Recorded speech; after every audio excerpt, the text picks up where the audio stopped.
بسم اللہ الرحمن الرحیم۔ تمام دوستوں سے گزارش ہے کہ ویڈیو شروع ہونے سے پہلے ایک دفعہ پیارے نبی صلی اللہ علیہ وآلہ وسلم پر درود پاک ضرور پڑھ لیں۔ جزاک اللہ۔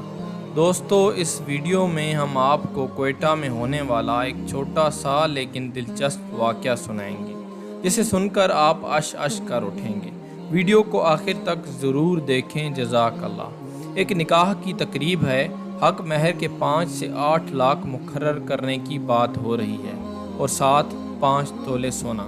سسر اپنے داماد کو ساتھ والی کرسی پر بلاتا ہے، سرگوشی میں پوچھتا ہے، بیٹا آپ کتنا مہر آسانی سے دے سکتے ہیں؟ داماد کہتا ہے، آپ لوگ جو مقرر کریں منظور ہے، لیکن میں اگر زیادہ کوشش کروں تو 2 لاکھ دے سکتا ہوں۔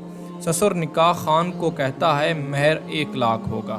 جب سسر نے سونے کے متعلق پوچھا تو داماد نے کہا، میں 2 تولے بنا چکا ہوں، 3 اور بنا لوں گا۔ سسر نے سب کو مخاطب کر کے کہا کہ سونا 2 تولے ہوگا۔ سب عزیز و اقارب ناراض ہوئے کہ اتنے کم مہر اور سونے پر آپ نے کیوں بات ختم کی؟ سسر نے کہا، آج اگر میں اس شخص کو جو بھی ڈیمانڈ کروں تو مجبوراً یہ پوری کرے گا، لیکن بعد میں یہ میری بیٹی کو جو پوری روٹی دے گا اس کو آدھی کر دے گا۔ وجہ یہ ہے کہ لوگوں سے قرضے لے کر یہ ڈیمانڈ پوری کر رہا ہوگا۔ میں چاہتا ہوں کہ میری بیٹی شادی کے بعد آرام اور خوشی سے رہے۔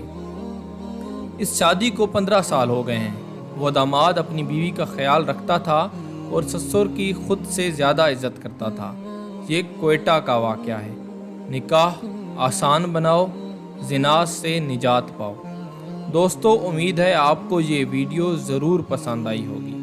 ہمیں کمنٹس میں ضرور بتائیں اور اس چینل کو سبسکرائب کرنا نہ بھولیں۔ جزاک اللہ خیر۔ اللہ آپ کا حامی و ناصر ہو۔